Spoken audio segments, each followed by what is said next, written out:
Health and wellness are more than a destination. They are a process and a journey of personal choice. Come hear from people out in the field, doing the work, bringing health and wellness to many. Welcome, everyone. I am so delighted to have an internationally renowned astrologer, Annie Botticelli, and she is an astrologer, an author, a coach, and a teacher. So I'm just delighted, Annie. It's so lovely to have you today. Can you tell me a little bit about this amazing journey you've had? Yes, well,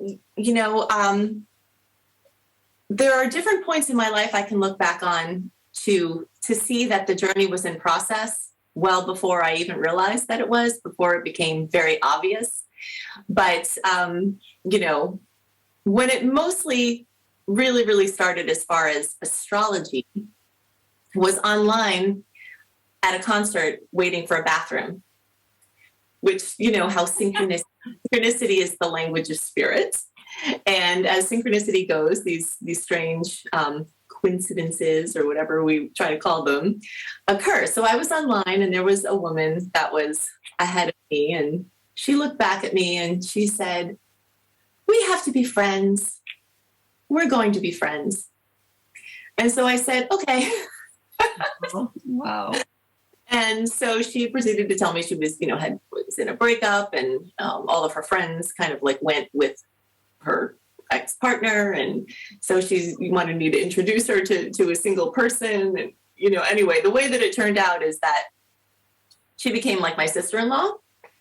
And she was a very precocious astrologer. She had been doing astrology since she was a child, pretty much. And she wasn't doing it as her profession. She was a school teacher, Bridget. And she was an astrologer just because she was supposed to be, I guess, but not in the front drop. It was in the back drop. And so what wound up happening at that time, I had been working at a pharmaceutical company. I had a great awakening in the few years before I met Bridget, where I started to become very aware of the things that are lesser seen compared to the things that are more seen. And some, part of this was starting kind of from a scientific perspective, because I was a pre-pharm major, which is the same classes as pre-medical. It's the same courses, and we're working a lot with microscopes, working a lot with things, shrunken down in the inside of the body. And so starting to really focus on the things that were lesser seen, but more from a scientific perspective rather than the spiritual perspective, which ultimately winds up being the same thing, science and spirit. But so I was sort of, I was in a place where I was surrounded by a lot of medical education. I was involved. I was a teacher. I was a teacher of medical information, basically. And so I was looking at things through the lens of my through the lens of the body. And then I had the spiritual awakening about how things were way more than we know. And it turned into this major revolution. Many of us know a lot about that. Yes, exactly. So this was, maybe 25 years ago now that this happened. And then I started just awakening to the fact that there was more. And so I started studying alternative medicine, spiritual medicine, vibrational medicine, became a Reiki master, got my massage license, studied every kind of modality, became an ordained minister, just went through and just got very educated and through experience on all of the types of things that I had not been exposed to as a child. As a child, I was a latchkey kid growing up in Queens. I had a key around my neck when I was 7 years old, wandering in the streets, and things were very different. And although I had intuitions, that's why I was kind of alluding to saying this journey started way earlier. I can look back and see times and ways that it had been starting, but I didn't know about anything like this that I know about this time. It just wasn't in the consciousness of the people that I was surrounded by. Right. So you met this lady, right? So this lady was important. Yeah. So Bridget brought astrology in. So I had been studying everything else, Chinese medicine or supplements, nutrition, name it, and it was on my radar. And of course I had the extensive, mainstream medical experience and education. But then Bridget brought in the astrology, and she looked at my chart once and she said, "You're going to be an astrologer." Wow. Yeah. And I said, "Well, that's nice. I'm not really interested in that." That's funny. And so she said, that's fine. You're still going to be an astrologer. And then over the course of a couple of years, I would always try to find ways, like say, "Oh, Bridget, maybe the astrology will come in this way." She's like, no, you're going to be an astrologer. And she saw other things. She's like, "You're going to write books. You're going to, she saw a lot of things that came to pass. And most of those I resonated with. And I'm like, yeah, okay, I feel that. And I'm like, I didn't really want to, wasn't interested in being an astrologer at that time. So it just sort of like followed me and stalked me until I'm an astrologer. Amazing. Well, I think it's really like sometimes that's just how it happens. We find ourselves doing something we actually had a resistance to. And I find that such an interesting story. So you became involved in astrology at that time. And then tell me a little bit about how you evolved since. So you obviously, now have a YouTube channel. You have so much going on with. Yes. Well, at the time that I met Bridget, like I said, I was working with a pharmaceutical company. Of course, I had the golden handcuffs on, but at that time I was very clear that I wanted to leave the corporate world and have my own business and help people with wellness and healing. So I was in the process of doing that when astrology came to me. And I did, when I was 25, I had a 5-year plan to basically retire by the time I was 30 from working for anyone or doing things that weren't in line with my spiritual purpose and work. So I finished 1 year early. So when I was 29, I retired from the corporation, and now it's been a couple of decades. Almost. Unbelievable. Yeah. So I finished and I did it. And so then but the thing is, at the time, the way that I was able to leave the corporation financially was I had a real estate business, and the real estate business worked out very well. And that money allowed me to continue to educate myself, to not have to charge people for the work I was doing. And so I was just doing astrology and healing and, energy work just all the time. And I didn't really have to charge people very much for it because that wasn't the way that my livelihood was set up. But then Spirit contrived, I'm sure, when the market crashed, all of my money went away and my, financial circumstances reversed. And so then I had the option, like, okay, now what am I going to do? So my option, I felt the only option was to make my healing work a profession, and financially do that. And I heard Spirit saying that this is why, this is happening purposefully, because although I was very committed to my work before, being a Sagittarius with a lot of Sagittarius, I don't like to be bogged down in a long-term commitment sometimes. I do have other parts of my being that relish in that and do follow through with that, fortunately. But the Sag parts of myself, which were many, just didn't want to. People would say, you need to have a YouTube channel. You need to do this. And I'm like, then once I start it, I'll never be able to stop it. And that's like, I don't want to do that. Oh. Yeah. So, and even at that time, I had no idea what a commitment it would be. But I still felt like, I don't know if I want to take that on. But then Spirit's like, you have a gift. You came here to do many things. This is one of them. And I'm going to link your livelihood now to your work, which will help you get a system to consistently show up to bring the full force of what you're coming with, basically. Yeah, because before it would be sort of, well, I feel like doing that. I'm inspired to do this. And I was always doing something, but it wasn't to the degree that it was once it linked up with, okay, now my family, I have, whatever. So it kind of aligned. And then more synchronicities. I was a technophobe kind of at that time. Didn't have very good machinery. You can see this if you go back to my early videos. It's kind of hilarious how awful the audio is. And just, showed up in front of the screen and was talking and didn't really know anything about audiovisual anything. So, but then synchronicity led me to a friend who needed some help, who we exchanged, and he helped me get all set up with, technology to get into YouTube and all of this kind of stuff. And so everything has just gone from there through synchronicity, which is the language of spirit. So, then I started the YouTube channel. I had started it a little bit earlier, but I was mostly talking about some self-published books that I had out at that time. But then once I started doing the horoscopes, which is a decade ago now. Mm-hmm. They just took off, and they've been growing ever since. And now there's been, 12 million views to my channel and 100,000 plus subscribers, and, book deals, my books in all of the major booksellers on the shelf, and everything is just sort of, and I have another book deal that's being negotiated this week, actually. That's So cool. yes. So And it's so interesting that you're saying all this, because obviously astrology, you used it to help you become very successful because Yes. you saw the tendencies. So this is why it's so exciting to have this interview with you to hear about that, because I think many of your viewers and many of your future viewers would love to hear this. I'm curious a little bit about astrology. Let's talk a little bit about that. Each of us is born under a certain amount of influence, let's say from the stars, the position of the stars at our birth. That is about frequency. Can you share a little bit about the science about it? Yes, I'm really glad that you used the word science, because this is something that people like to debate. Sometimes people will say astrology is not a science, and that makes me laugh very heartily, because if you look up the definition of science, what is science? Science is the observation, identification, description, experimental investigation, and theoretical explanation of phenomena.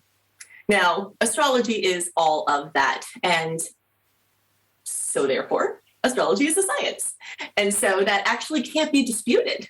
It can't be disputed that astrology is actually a science. So we can just take that off the table right now.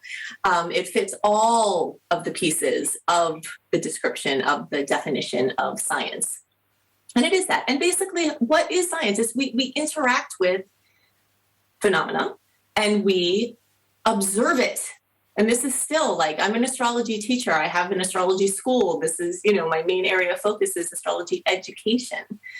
And I tell my students, you will learn the most about astrology, not from me, not from books, but from your own observation. Once you have the foundations of understanding the archetypal energies, the way things work with the systems, you will observe, how do you feel when Mars is in retrograde? How do you feel? What goes on for you when the sun is in Cancer?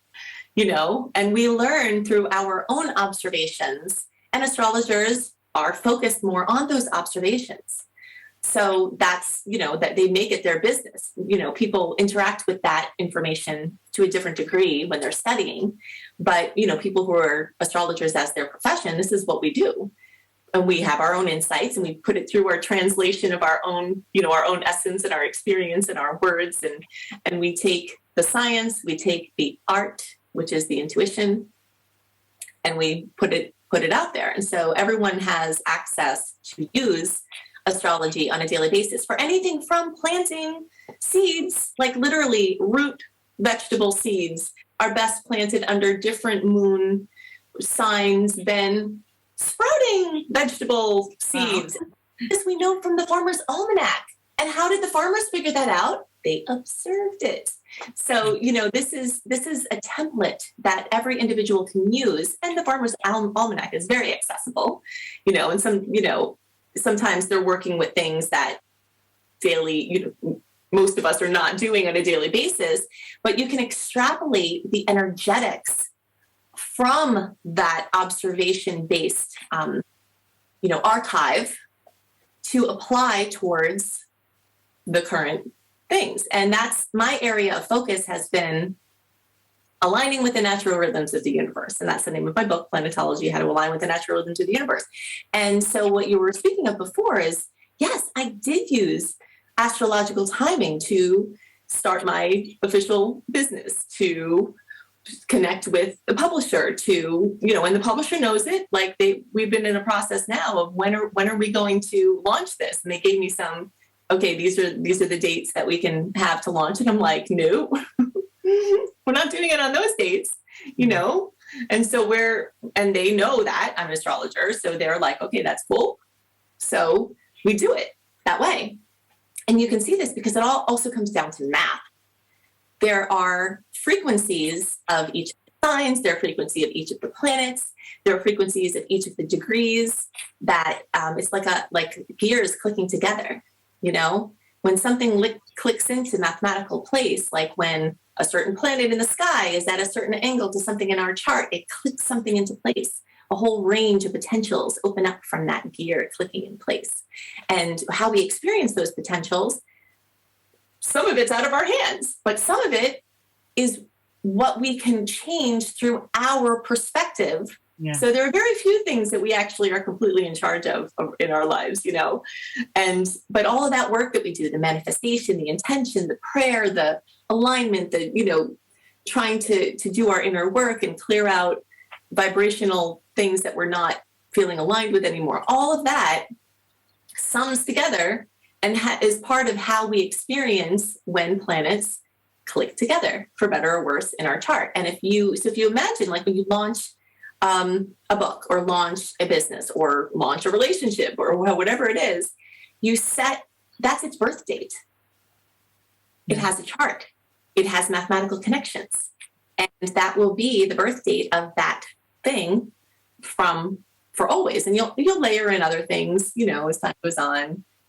But that is going to be affecting the life of the experience. So all those sequences of when we're born and all the frequencies and things kicking in and out. So things are either expanding or contracting or influencing. And we just kind of live our lives.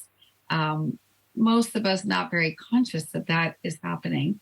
But it's very cool, exciting. Like you mentioned, the awakening that many of us are having at this moment.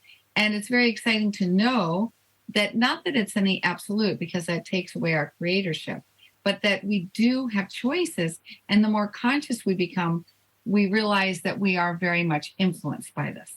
So I'm curious, can you explain a little bit more, like maybe looking at quantum science or the DNA, or how what we're learning, what science is showing us? Okay, well, the study of quantum physics is showing us that the very little is actually reflected in the very big. So we can see that basically as above, so below, right? Yeah. As below, so above. So the human, the imprint or the template of the human is in the DNA. And the DNA is, you know, very small, but it's a little microcosm of the big we. And the big we as an individual, everything that we deal with, our hopes, our fears, our conflicts, our antagonism, our flow, everything that we deal with as individuals, that's a little version of our relationships. And our relationships are little versions of our family. And our family is a little version of the community. And the community is a little version of the country. The country is a little version of the world. So everything that we deal with is small and big, but it's all the same thing, basically. And from the astrological perspective, the signs are like, I call them ingredients in a person pie. Mm. So we all have the same 12 ingredients, just like matter has the same ingredients in the form of the elements. You know, the elements in the periodic table will take shape and connect and, you know, form different things. And, you know, most of matter is made up of the same types of elements, just in different ratios. So the ratio can dramatically change what those elements combine to form. And it's the same thing with astrology. So everyone has all of the sign energies within them. Everyone. So if someone says, oh, I don't have any Gemini, everyone has all of it, just in a ratio.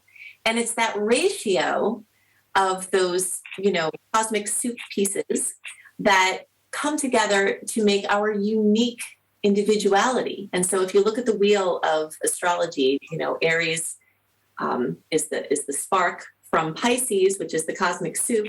And from the cosmic soup of the all that is springs the individual, the individuation.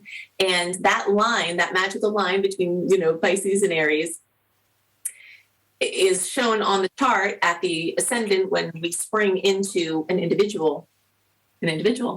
And that individuation shows us the ways that we are different. So the cosmic soup shows us the places where we're all the same, and we are, and it's true, and on one level, That is just the truth.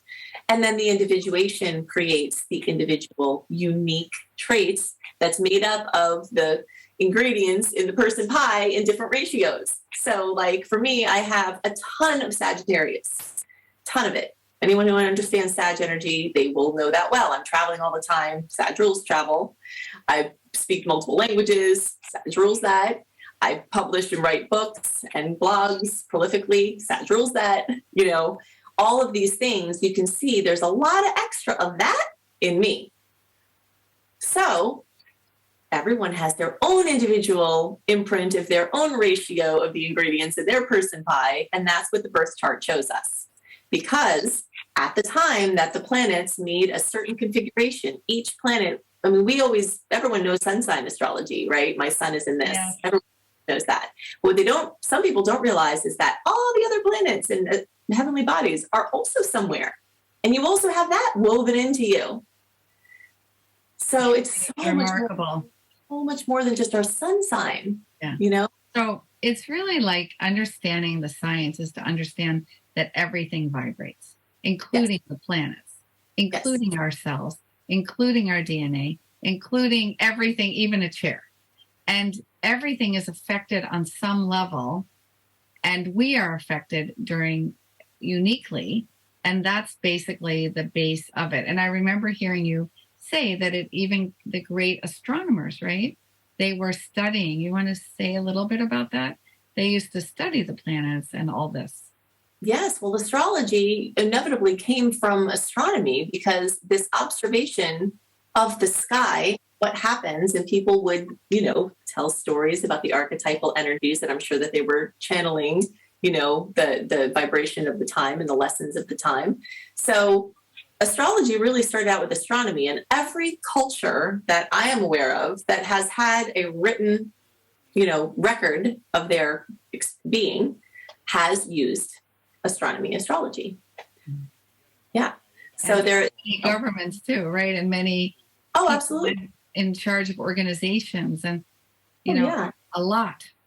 So another question I'm thinking about is as we look at people's storylines, so you come into your body in a certain family, in a certain place, in a certain time, all of those things matter. And they influence your life, right? Those aspects. And so how can someone use astrology more specifically to help them to manage, like, let's say, a difficult storyline or, you've helped so many people to understand things. Yes. Well, so back to that image of the sky when someone's born, okay? All the planets are there wherever they are at that time, everything in a certain sign, and they have certain connection placement to each other. And some of them are not connected in an important mathematical way. They're just sort of haphazard, seemingly haphazard, but not really linking. But some of them are connected mathematically, and they're creating energetics, vibrational experiences that the people of that time on the day that person was born would have been feeling. And so all of that gets woven into the individual and they carry it with us. And then we see things through that lens that was imprinted upon us. And it imprints like in our brain, in our nervous system. That storyline actually vibrationally imprints in our being. And that's why astrology is always helpful when you use it the right way, because we are working with 10 to 20% of being aware of what we're looking at any given time, and all the rest of it is unconscious or just below the conscious, but not conscious. But astrology, even the founding forefathers, mostly forefathers, but there were some women in there, but of modern psychology, they use astrology too. Amazing. Because they know that you can see in an instant. I'm not a trained psychologist. I always tell everyone that, I'm not a psychiatrist, I'm not a psychologist, but we can still see in an instant motivations and tendencies. And that's why psychologists used astrology, because you can see what would take years of psychotherapy to draw out of a person in an instant. So like even a certain tendency of how they feel on some level. or how they will interpret. So let's say a person was born to a very, very poor family, and they, in their astrology, had certain aspects that would help them if they were to tune into them to get out of that. You see these kind of things all the time. So you are looking at their chart and you can say, oh, you're really like learning what they're good at, right, Annie? Like just like not only what they're good at, but their personality and where, like maybe you explain a little bit, because that's the whole point. It can really help people to get out of difficult situations, to understand their difficult situations, and to make things more positive for themselves. Absolutely. And it gets an action plan together. And that's, I often will tell people, I'm not, doing readings anymore, but I did thousands of readings with thousands of individual, people over decades. And during that time, I consistently saw the same things. People, whether they're very poor or very rich and famous, they worry about the same things. They have the same issues with their family. They have the same hopes and dreams. They have the same conflicts and challenges. And it doesn't really matter, because that's the place where it's shared, our human experience. But I always tell people, I may tell you something that you've never heard before, but most of the most important things I'm going to tell you are confirming things that you've known, but that you would never say, or that you couldn't piece together, or that you couldn't trust your own intuition was there without having a confirmation from outside. Because we know things about ourselves. We just don't, it's hard for us to string it together in a coherent manner. And it's hard for us to draw out of that, soup of ourselves, the pieces that are most important to work with at any given moment. And in an astrology reading or using astrology, you can see the kinds of things that are coming up at that time. This topic is coming up very strongly for you at this time. Well, maybe you're 40 and that didn't come up before. Well, maybe you weren't in your Uranus opposition before, Yeah, exactly. Wow. Yeah, so it is. It's very helpful. And if you understand what's going on, that's most of like the first layer of what people want from astrology is like, I feel this way. Why? Yeah. Why do I feel this way? I'm having this experience. I had this pattern. Why? And if they can just understand why, then it opens the door to now you understand it. Now let's take astrology deeper, and that's why I do astrology the way that I do. I've never really seen myself as an astrology reader per se, because I don't like to focus on astrology to tell people what's going to happen. Although I have seen many things that would happen, and they have. I don't like to use astrology in that way. That's not my favorite. My favorite way to use it is, these are the energies present. Here's what you can do with them. That's beautiful. To make your life better, And that's why sometimes it's always interesting to me, like when COVID happened, there were some people that posted, why didn't astrologers tell us that this was coming? Why didn't anyone know? Astrology is crap. It doesn't work because we didn't say, what's the point of it if you can't foretell this or whatever? And in the meantime, if you looked at the things that happened, astrologers were actually talking about different pieces of what was going to happen, even if many people didn't see that's exactly what was going to happen. But the way that something actually manifests is not always as important as what it is that we're supposed to be learning. And those are the kind of things that I like to focus on. And I did talk about those things beforehand. When we were talking about Saturn and the constrictions, and about people, focusing on health and wellness and not just for themselves, but for the environment in the world. Yeah. So here we have an issue with the virus, which the better shape that we're in health-wise, the more, not to say that there couldn't be a healthy person that could be taken down, by COVID, but for the most part, people who are less healthy are having more trouble with it, And so here we have this chance to clean out ourselves, which is what the microcosm for the environment. Clean out the environment, give consciousness to what we put in our body, give consciousness to what we put in the oceans, and here's this force that's kind of sitting there saying, if you're not careful, you're more likely to get this, So those kind of themes of wellness and taking care of oneself and being more careful with what we eat and cleaning up the food industry and cleaning up all, people were talking about that. Yeah, but then they said nobody was talking. Yeah, I remember you actually, because I follow you, and I remember you saying that the old structures for years will be falling. Yes. And now we see it happening. So, and I felt it too. Like I felt it internally, because I was a nurse and part of the system. So I knew it wasn't going to last like it was. You could see it was breaking down the healthcare system, the governments, everything that's happening right now. So I think in that way, astrology can really help us. I mean, we are experiencing a consciousness shift. And that was also seen in the astrology, right? Yeah, exactly. Like all of these, when outer planets come together and when the planets align with the harmonic convergence that we had a while back, there's like these steps in this opening up of different worlds. And even in fact, with the discovery of different planets or dwarf planets or whatever it is, it's like there's more out there that we don't know than what we do know. There's way more. There's so much more, even to what's right in front of me, right where I'm looking right now. There's so much more to what I can't see than what I can see. So if we just kind of always keep that in mind, that we know less than we know, that we know, then that's always happening. And so when we discover a new planet, each of the planets have an archetypal energy. And so it's like we discover a new planet. Well, guess what? That planet was there all the time. Yeah. And it was working on us unconsciously. Yeah. But when it comes out to our awareness, it starts coming out with those lessons into our present conscious experience. So there's like this conscious, unconscious dynamic between what's happening out there and what's happening in here. And so everything's just bouncing off of one another as we're activating our sequence our coding here, and we have opportunities to evolve. So as things are accelerating, consciousness is definitely, like you mentioned, the harmonic convergence, but there was the Mayan calendar, all these things were prophesizing, but we could feel it. There was so much change. The computers, all our technological advances started. When I was a little girl, we didn't even have computers. Imagine. We had nothing.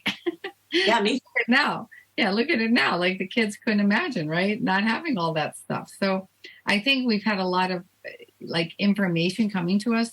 Like we are in the information age, but we are going through, all of us, a great acceleration in consciousness. So astrology is amazing and can help us so much in that. We supposedly have free will. I wanted to ask you about that. If we are influenced by the stars, like, tell me about that. Yeah, that's a really good question. This is, I think it's on the minds of many, many, many people, if not everybody, that there are always going to be things that we just absolutely can't control. They're fated, like me being an astrologer. I tried to not.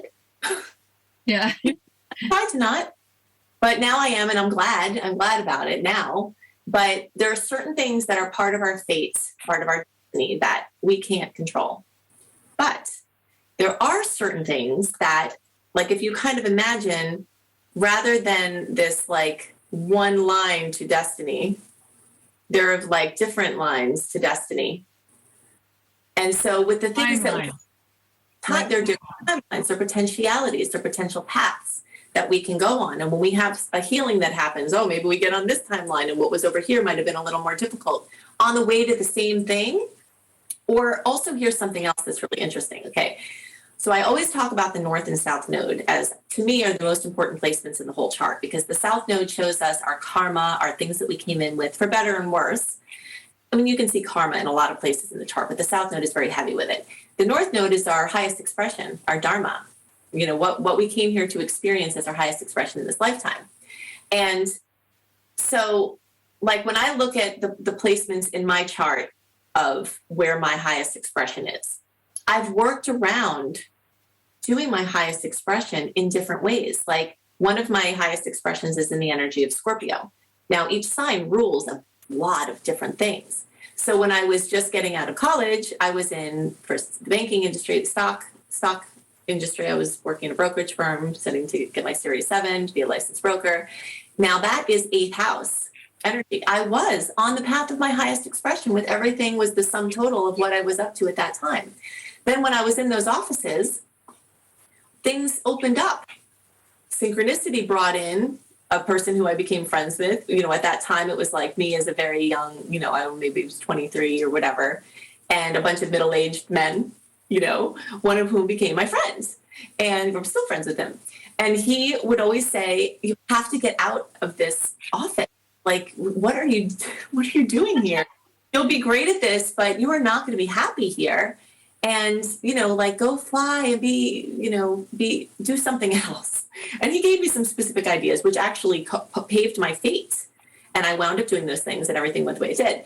But when I moved from that world, I went into, medicine and pharmaceutical sales, pharmaceutical education, which also has a lot of energies in the 8th house, the building of relationships, the sharing of resources, the, interacting with people who have a lot of power and influence, all of that kind of world is also Scorpio. So I went on a different timeline or a different path, still part of my highest expression, to focus on play in the Scorpio areas. Well, then things continue to shift.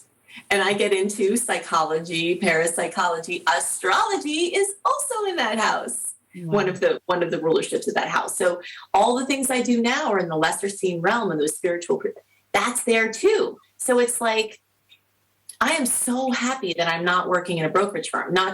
And it's a great job. I enjoyed a lot of aspects of it, but that wasn't what I was supposed to be doing. That was a way that my highest expression could manifest at that time with who I was and the choices I made up until that point. Then those key decisions that had to be made. Do I stay at the brokerage firm or do I jump and go, into the pharmaceutical industry? Okay, I jumped. Guess what? I got off that timeline.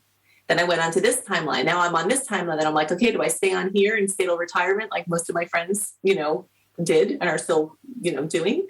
And I would be retired from there by now. Or do I jump on a different timeline with astrology, which I did? It was heading towards the same web of potentials, like there were certain things I was supposed to be experiencing. And out of those, depending on what I did, I would still be experiencing my highest expression. Yeah. Because there were interests, like even though astrology might not have been like, wow, I want to do this, it still was interesting. You were good at it too. I know you are good at it. So sometimes we're good at things. Like I know I was so much better, I can just share, as a teacher than I was as a nurse. I was called to be a nurse. I needed to be a nurse because I needed to learn that for 12 years, what happens there, so I can do what I do now. But that wasn't my highest expression. So that's funny. So I understand that. But it was that time, like it was all the energies that you have in your chart. All of those were really well suited to the type of things that would go on in nursing. But for your consciousness at that time, you could see beyond it. You could have the blips out, but it was part of your highest expression to be there at that time. And you could have stayed in it, but you had different things that happened and you're like, nope, jump in time, come here. Yeah. So you're still kind of doing the same thing energetically. You're just doing it in a different way that brings you more joy because you're following your joy, because you're using your free will to make certain choices and do inner work. I mean, I think one of the best ways we can use our free will is to do inner work to heal, because that leaves us open to not be bound by what our ancestors or former selves did as our future. Because if you don't, history repeats itself, because if you do what you always did, you'll get what you always got. Yeah, it's true.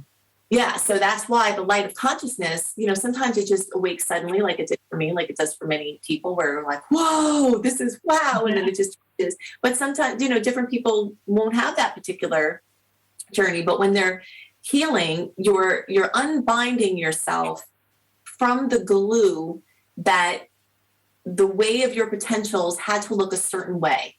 So like you're born into this configuration, and it starts manifesting through nature and nurture, the combination. People say nature or nurture. Well, the answer is both.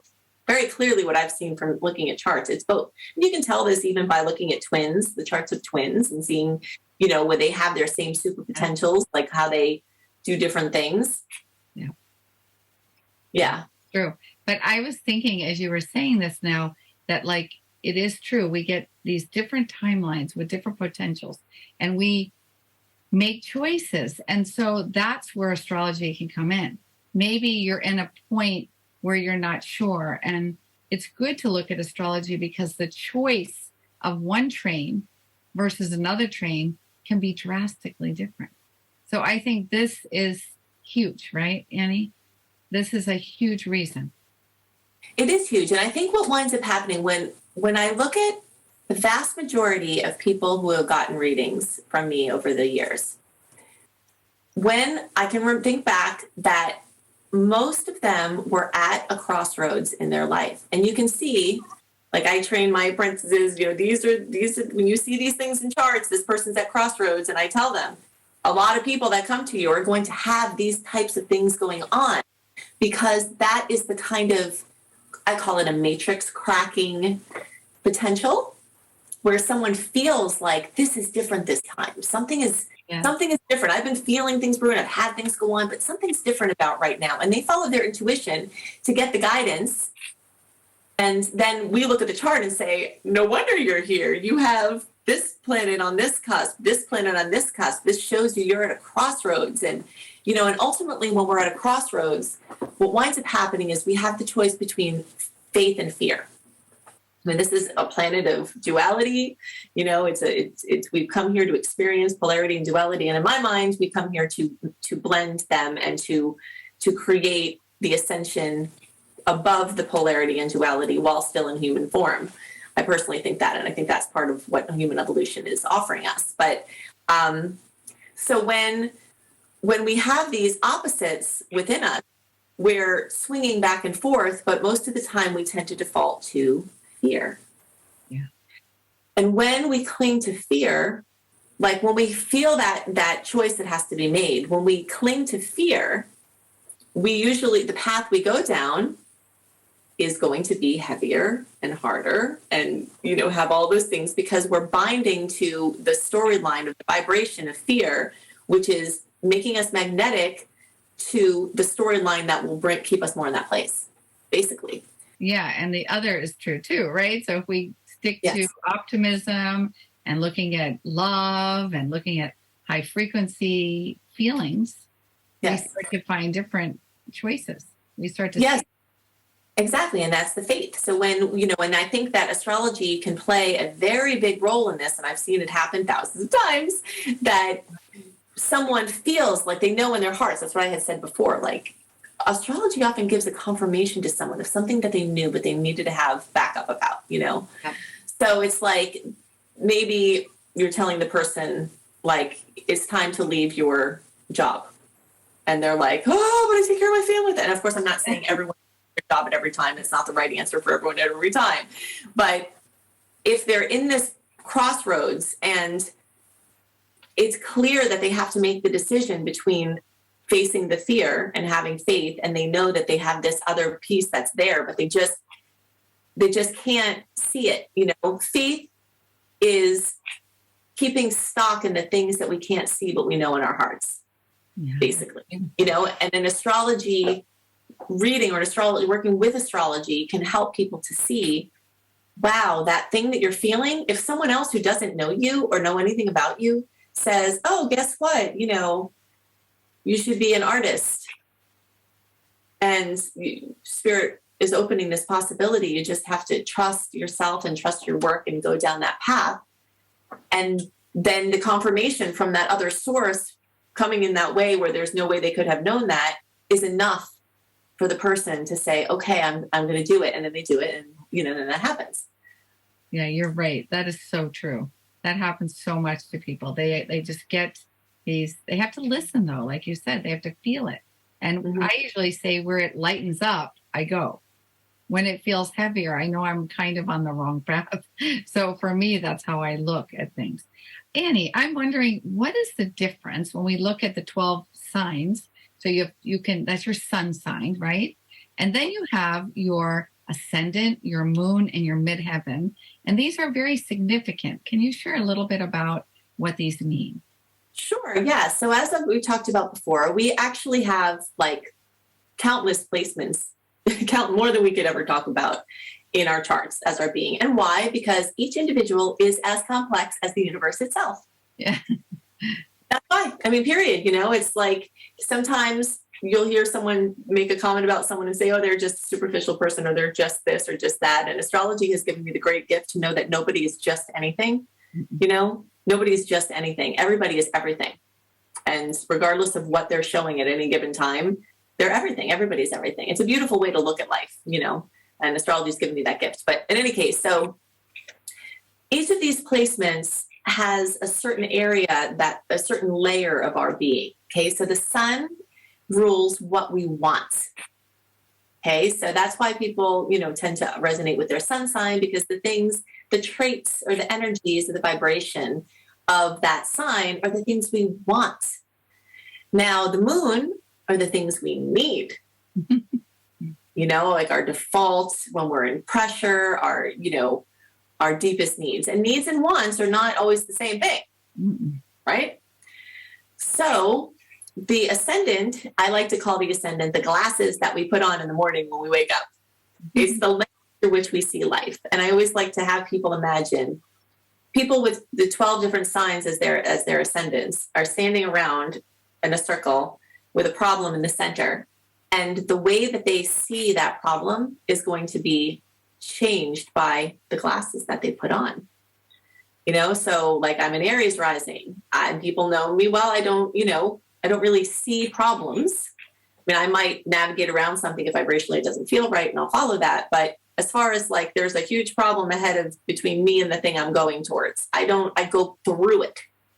You know, like somebody who has a earth rising sign might look at that problem with, let's get a plan, let's get a strategy, you know, ahead. How about a Gemini? That's me. A Gemini will like to think a lot and talk a lot about the possibilities more than necessarily take action on them. You know, if someone with a Gemini rising takes action, they're not taking action from their Gemini part, because their Gemini part will spiral and spin.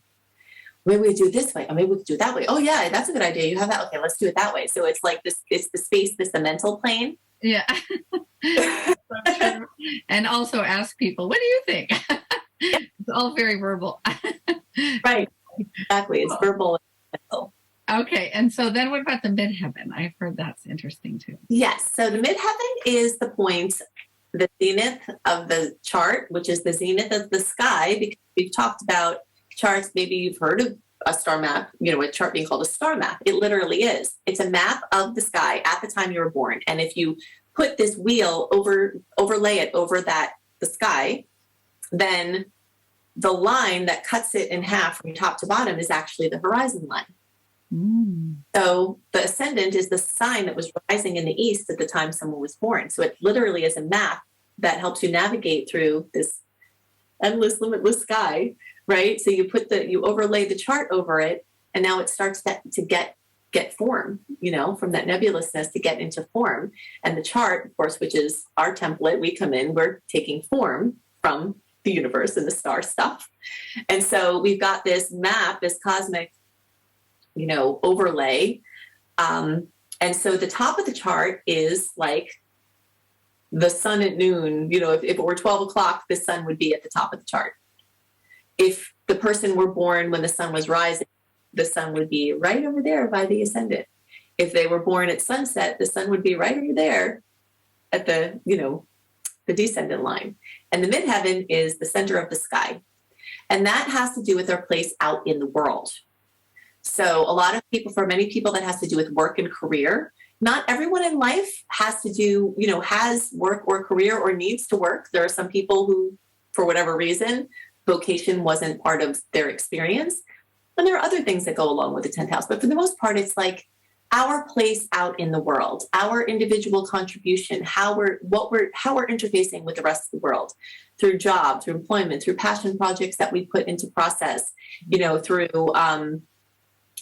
the lens of father. You know, that's the energy of father.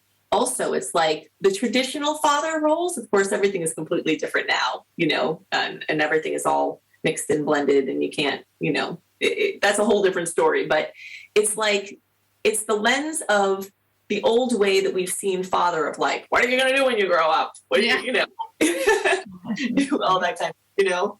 So it's like that person, gender non-specific, doesn't even really matter, who's saying, what are you going to do when you grow up? And, what you actually do when you grow up, and or in the process of growing up. It's amazing. Yeah, it's amazing, all this. So it's so fascinating to me.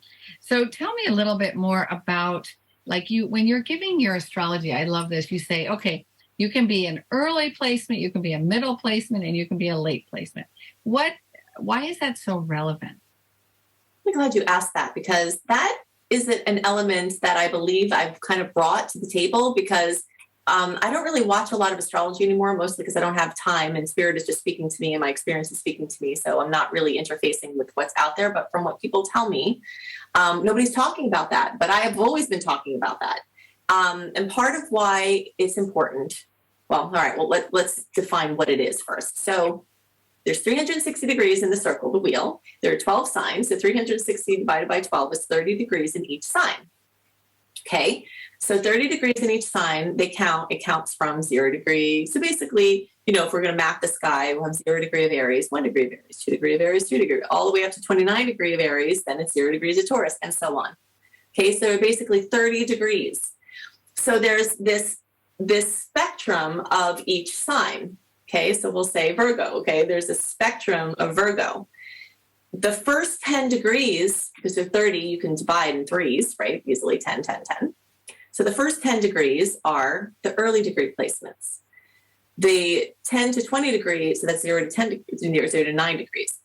So 10 to 19 is, the middle degree. And then 20 to 29 is the late degree. And this can have a lot of significance, but especially for the late degree people. Yeah. Because the late degree people, from the horoscope perspective, okay, so when an astrologer does a horoscope, they're looking at a chart. They're reading a chart. Well, let's say you're looking at the lens for Aries. Well, if you put 0 degrees as the chart you're reading, that's going to look different than if you put 15 degrees, because everything shifts. Yeah. And that's going to look really different if someone's 26 degrees. So if you just kind of imagine that you're like on a wraparound porch, and you're like walking and you can see like a lake over here, but then you go quite a bit further and you round the curve, you can't see the lake anymore. So the perspective for those late degree people, and from the sky perspective, might be a little bit different or a little bit staggered from compared to what we're talking about for everyone else. It's going to depend on what chart degree astrologers are using for their readings. But most astrologers use 0 or 15 degrees. If they're using 15 degrees, they can kind of better see, what's true, going to be a little bit true for everyone. But if they're using 0 degrees, those people towards the end, they're going to be like, that's not really happening for me yet. In a few weeks, though, it'll be happening. Okay, I see. So it's like it's staggered. Yeah. So for instance, if you're a late placement in a lot of them, I know then it's more powerful. And then you would look at the next sign, maybe you say sometimes. So because you're going to be influenced also by, like, if you're a late degree Pisces, then you're going to be influenced by Aries. You're late, it goes like that. But is it not that if you're early, you're going to be influenced by the sign before a little bit? I'm going to get back to that really quick. I mentioned one thing. The reason why I came to see the importance of these degrees is because I do have 2 of my main placements. Like we look at the sun, the moon, the rising as our, top 3 or whatever. 2 of my 3 placements are late. And one of them is very late. And so I noticed back when I, was watching horoscopes or whatever, and I would see, oh, the sun is lighting up this tree. I'm like, not yet. Not yet. But towards the end of the month, then the thing that they were talking about from the beginning of the month would start to be true for me. Like if they're reading the sun, the sun is in your whatever. No, not yet. It's actually not yet. But so then I started to see like, oh my gosh, all this time, horoscopes for people who are in the later degree spectrum, unless the astrologer is taking into consideration that and speaking to it, which is not super easy to do. It's hard enough to read charts in a way that can be meaningful for people, for such a massive amount of people, to then try to take into consideration, oh, but this is going on here, but that's not really there for you. But then this is, So I could see why people hadn't tended to it. Once I figured it out, I couldn't in good conscience for myself not mention it. And it's turned out to be a big deal for a lot of people. Yes, yeah, I think so. So in answer to your question, the early degree. Okay, so now if someone is on the cusp, okay, so it definitely needs to be said that energetically, somebody at an early degree does hold the energy of the sign before, just like a person in a late degree does hold the energy of the sign after. Okay, so if someone's born on the cusp of Taurus and Gemini at like 0 degrees, yes, you are going to see in that person hardcore Taurus traits, absolutely, without a doubt. At the same time as seeing hardcore Gemini traits that are completely in conflict, they'll just like arise in different areas of their lives. So they are actually both energetically. It's just kind of semantics to say I'm a Gemini because that's the sign that you were born under, and okay, yes, but you are both energetically. So yes, a 0 degree person or early degree person is going to hold the energy of the previous sign.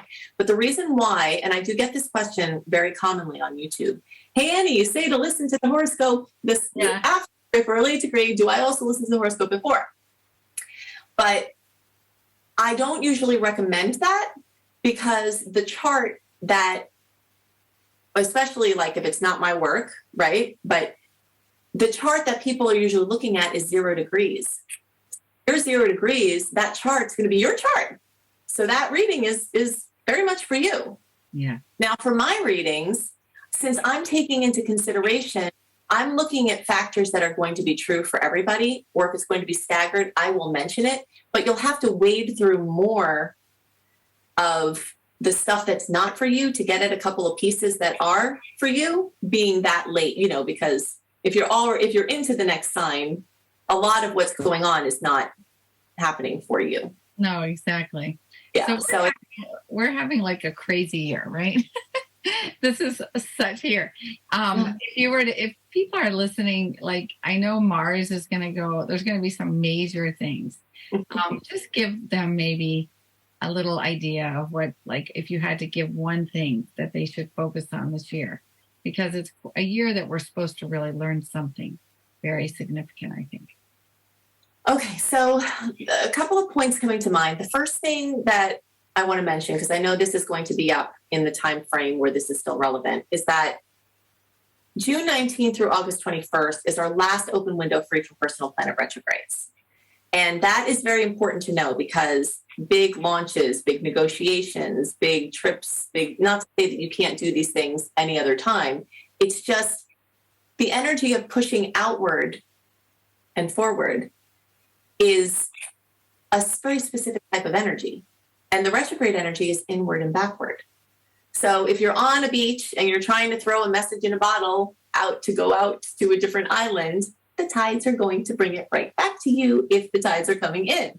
And so if you have something you want to go far and wide, you want to try to link up with when the personal planets that affect us most obviously, in our day-to-day experience, you want those to be going forward and outward. And so this period of time now is a time for that. So if something has been ready or if it can almost be ready, it's a good time to push, try to make things happen, if they're in line into, you have to do your checks intuition wise and, whatever. But it's like, once we get to the end of August, we're starting to get into the Mercury retrograde web. Beginning of September, we're starting to get into the very long Mars retrograde web. And it's good for a lot of different things, but it's not going to be great for trying to push something far and wide. Yes. It's for like experimenting in a low stakes way. I know I get super lazy when Mars is in retrograde, and I'm not a lazy at all. But I know that like my big projects, I'm going to try to have all that wrapped up before Mars is in retrograde, because once it goes into, I'm going to be like, I want to take. When is Mars? Is it in March of 23? Mars goes retrograde at the end of October. It's like the 30th-ish of October, but the shadow period starts in the first few days of September. Wow. And then it stays retrograde until, I can't remember the exact date, in January. But then the post-shadow transit of the retrograde goes until March. So it like will linger and kind of trail off into there. So it's very, very, we'll have another Mercury retrograde during that time. We'll have multiple Mercury retrogrades over the time that Mars is having its whole influence. So it's like, yes, if there's something you really need to do and you're feeling lazy and you don't want to do it now, try to make it happen, because you're not going to have as great energy to try to push forward with things like that. It's going to be a time, the retrograde time is the time. March, until next March. Exactly, until next March. So it's the time to be the spider when you're in retrograde. It's the time to sit on the beach and watch what the tides bring you. And it's, yeah, that kind of stuff. So that's the first point about this year. The second very crucial point about this year is that we are finally ending that Saturn-Uranus square. And we have been working with that for a couple of years. We've had exact clashes that would kind of go back, and we're going to have the last clash of that in like the September, October, November. We'll really be feeling that towards the end there. And that, every time we had that clash, the world shut down again. Yeah. Is the world shut down again this time? I don't know. It may. Or sometimes the last clash is the resolution, is like the final sealing up. And we can kind of see, like right now, we're far away from them being close together. And you can see everything is open.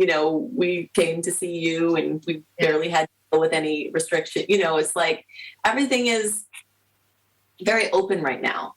But that energy of openness, we might have some kind of there's something still to be worked out.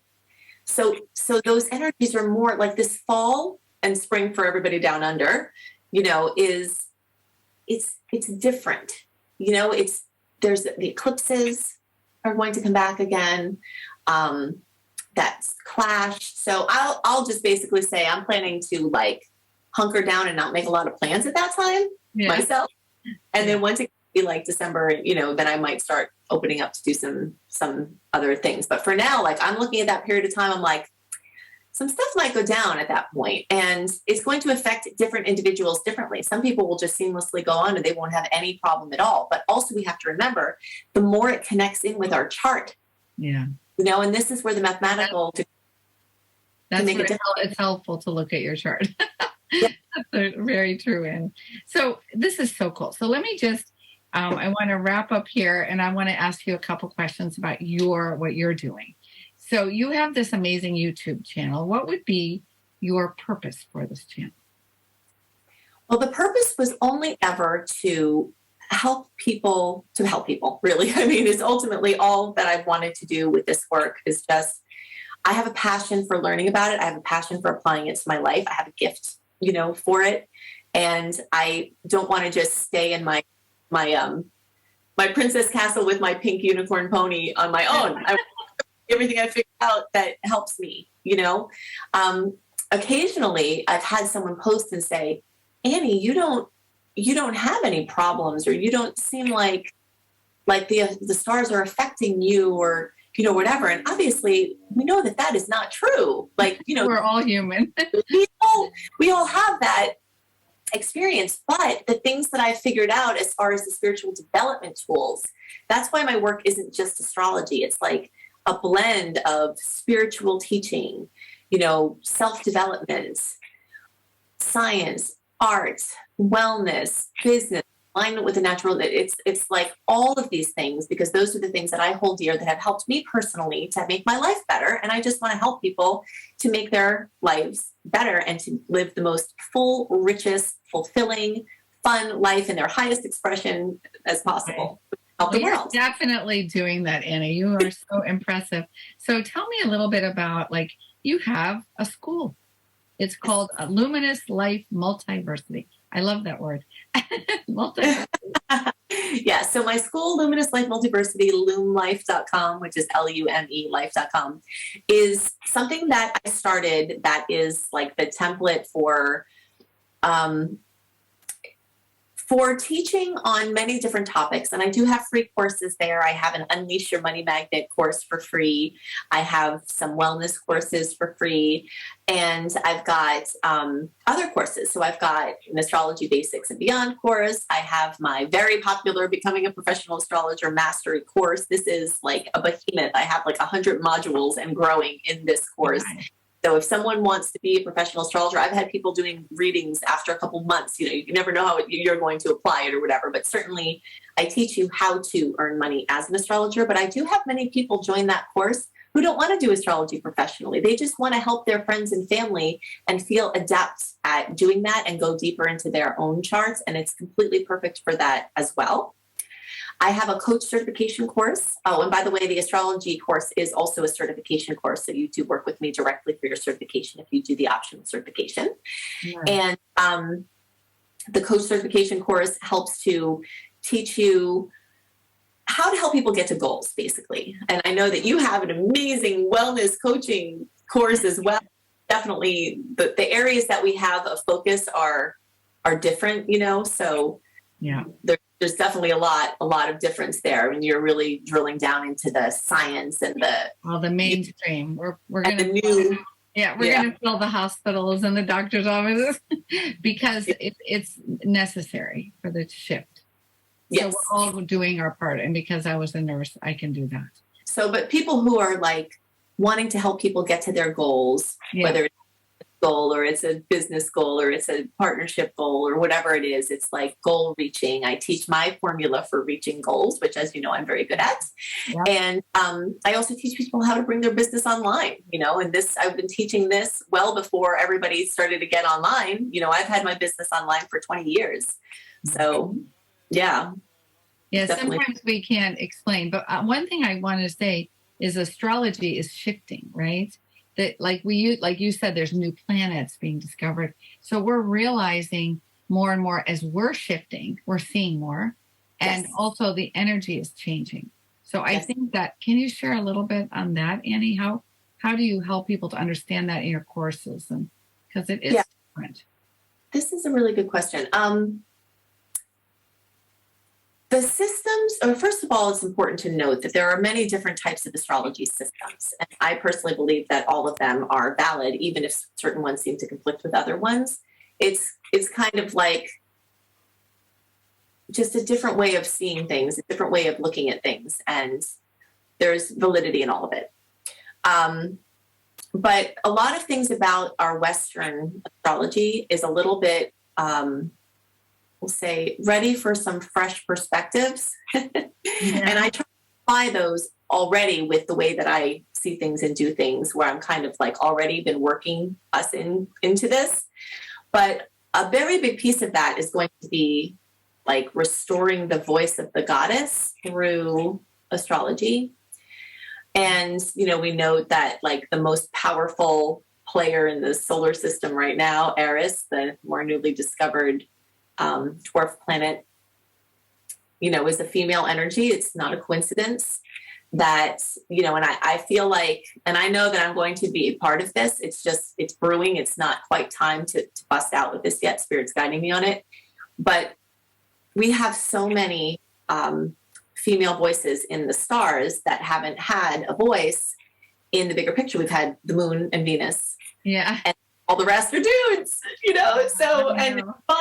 Navigated our way, but the lens through which everyone's looking through life, again, and I've really, I want to be careful with using the word female. It's more of the, I don't have the perfect word for this yet, but it's not gender specific. Yeah. And also you might want to just say our understanding of beingness. Yes. Like we're going to be manifesting, right? We're going to be manifesting more from being than doing in the future. And now we've been trained to do, or you don't get there, right? So I think those influences probably in the feminine is more being. I can only imagine. Some of it is. But the ones that aren't, the ones that are very action oriented are the ones where we act from intuition. Oh, okay. Where we act. But you see, it's like the way that I'm seeing this is like, the female energies, as we've been kind of taught, is that they're passive, they're not active, they're not, and I'm not really exactly in resonance with that per se, especially as the goddesses are speaking to me very loudly because they're quite active and they're quite busy, a lot of them especially. So, but it's more of like, it's layers of pieces that we don't quite have the vocabulary for. That's in process. So that's the first thing to know. It's not gender specific. That's the other very important thing to know, is that we each have different sides of ourselves that have nothing to do with our genetic gender or what we identify as. Exactly. our being, of our human potential. We have more potential in us than we do have activated manifestation. It's just sitting there in our DNA to activate. It's ready to activate. And the DNA is changing too, but that's a whole other story. But the point is that the new awarenesses, and we've got a lot of goddess asteroids that I'm going to be talking about more and more. And there are more elements that have always been there, which again, we just haven't been putting our focus on. They're there telling these stories, and they're not really related to gender, but they're related to parts of our being that have been silenced, that have been, or resting, or whatever you want to call it. We've been developing this other side, and now it's time to look at this more intuitive, psychic, and we're going to be obviously growing in that way, which is so exciting, actually. Now, you have a program called Train Your Brain. Can you share a little bit about that? Yeah, so Train Your Brain is actually a series of subliminal audios. And so I've got subliminal audio training is something that really, really helped me when I started to get on my path. They combine binaural beats, which helps to activate the two hemispheres of the brain and to develop the connection between the hemispheres of the brain, which turns out to be very, very, very, very important for a lot of things. I mean, just think about some things that people say, oh, that's good for you, like swimming. Wow, swimming is so good for you. Why is it good for you? One of the reasons swimming is good for you is because you cross the center plane. Anything that you do where you're crossing the center plane is, walking with swinging your arms, like things that we know are good for us. Part of why they're good for us is because they're crossing the center plane. Even like trying to make babies walk too fast. People say, oh, the baby's standing. Let's help the baby stand. No, don't help the baby stand. Don't help the baby stand. It's actually better for babies to crawl longer. But society has decided, oh, they're slow. They're not. We have to get them going, walk. They want to walk. And it's actually better for babies to crawl more because it helps to develop those lines for them. But anyway, so subliminal training can, like the ones that I had used all those years ago had messages that they were inaudible, but they bypassed your ego, basically, your egoic structure to hear something and say, I'm not sure about that. That's not really true. It bypassed that because the frequency that they're at kind of just bypasses. And so the combination of that with certain things like the 528 miracle frequency, and also the binaural beats, which I told you, which you are better with headphones, those particular ones. But so I use those a lot on all different topics. Like I remember I had ones, and you have to realize like some of these things I listened to at that time, these were tapes. They're like cassette tapes. Yeah, of course. They're not even, I still have them somewhere in the garage, but like a lot of it, but I was listening to these, like a lot of them were actually cassette tapes, and I had like a cassette player with headphones for them. But they really helped me. So all the things that I had been listening to, how to read auras, how to, whatever, all of the various things, money, vocation, partnership, all that stuff I have now, and so I realized that the seeds have been planted. So, maybe about 10 years ago or so, I started developing my own audio series on various topics that, wellness and, all kinds of, so the Train Your Brain series. Purchase these. People can purchase it. Downloads, and you can go to AnnieHelpsYou.com and then just click on Train Your Brain, and then you can click from there on the list of all of the individual, or there are bundles where they're like 5 bundled together on a topic. Wonderful. And they're very reasonably priced, and you can listen to them on your phone, you can listen to them on your computer. And obviously, they help to raise our frequency by affecting every cell of our body and influencing our subconscious. So that's wonderful. Tell me also about your books. You've written one, Radical Prayer, Planetology, and now you're writing a new one. So that's exciting.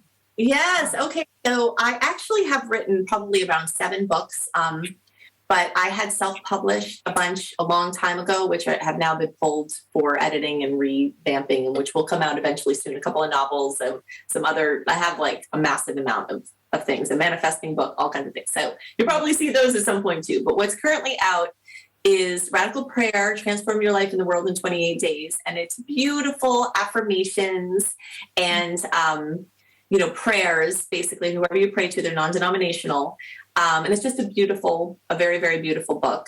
I've heard a lot of people carry it around in their purse. People have told me it's just like a nice size for that kind of thing. So you can find that book online anywhere. You can order it through bookstores as well.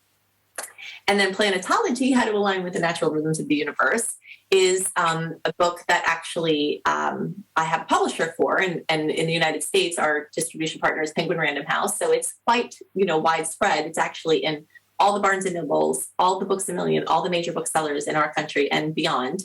And it was not on the shelf when you walk in. It's there under the Mind, Body, Spirit section.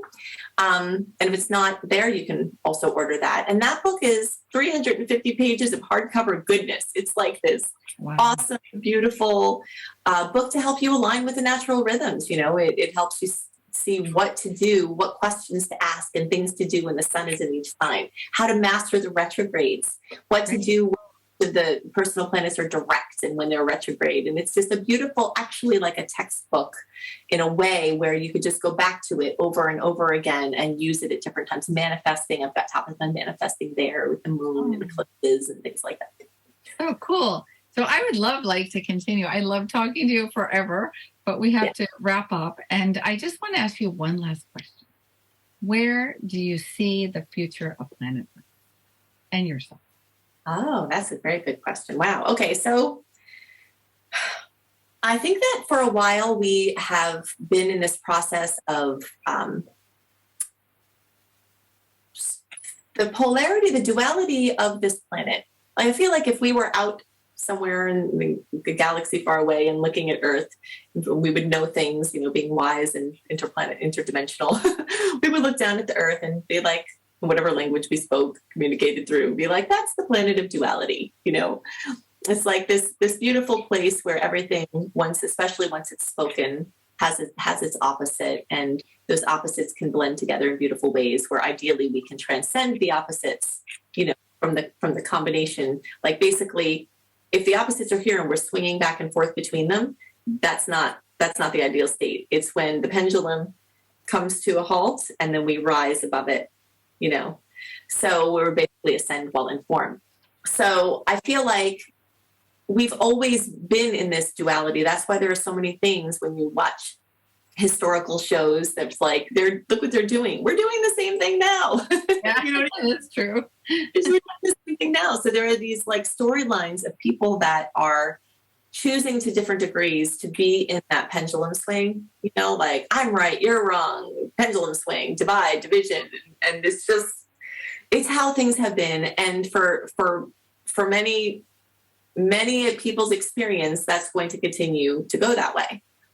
I believe it's through self-development and conscious evolution that we can jump onto this the awareness of ourselves as multidimensional beings, where we can experience the new Earth that is already here while we're standing right next to someone having a different experience. So you could be at the grocery store and there's somebody in a space of polarity and division and fear and and so basically it's fear and faith. It comes back down to the same things that we talked about before, when you have those defining moments where it's like fear is natural, but deciding from fear and continuing to make decisions and focus on fear is creating a certain type of vibrational experience. And that is the old Earth. It's a vibration. Yeah. The new vibration is focusing on fear, or not focusing on fear, focusing away from fear, focusing on faith.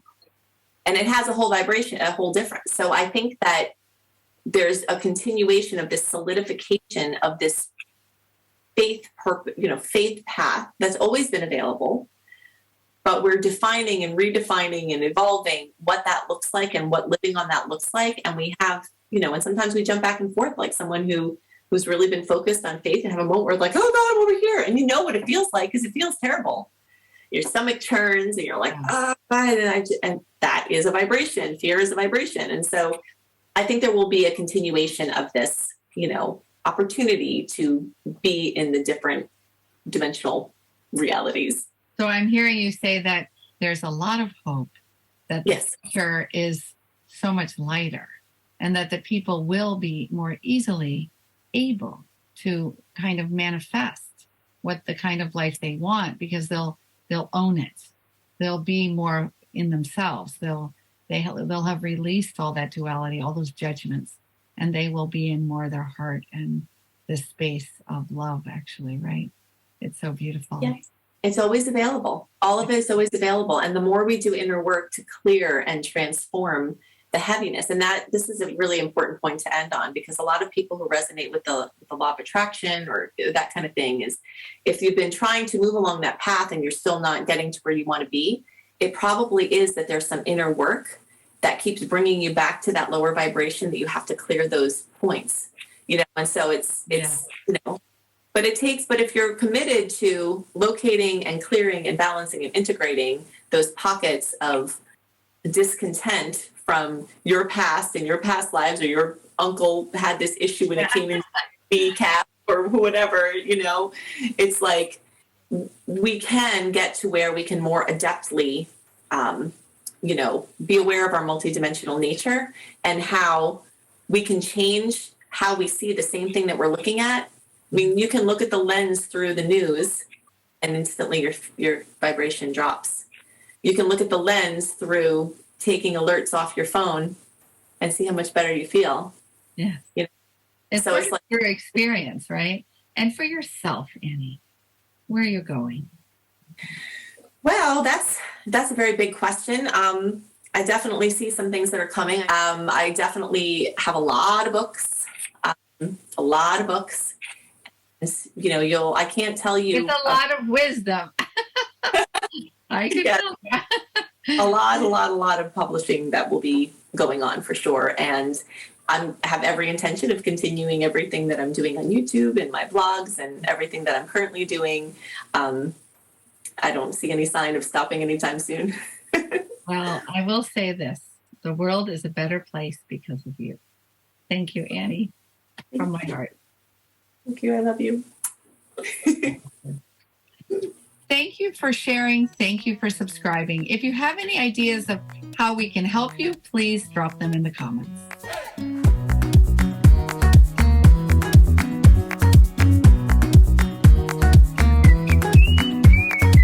Hello, everyone. I'd like to take this opportunity to invite you to join our community and mission to change the world. We offer here at A Wellness Revolution a 6-month health and wellness coaching course where you can become a certified health and wellness coach. In this course, you will learn coaching skills, what health means at the cellular level, looking at the new sciences, and we will really explore health and wellness in a holistic way. Come join our free webinar and learn more about our program. We look forward to meeting you.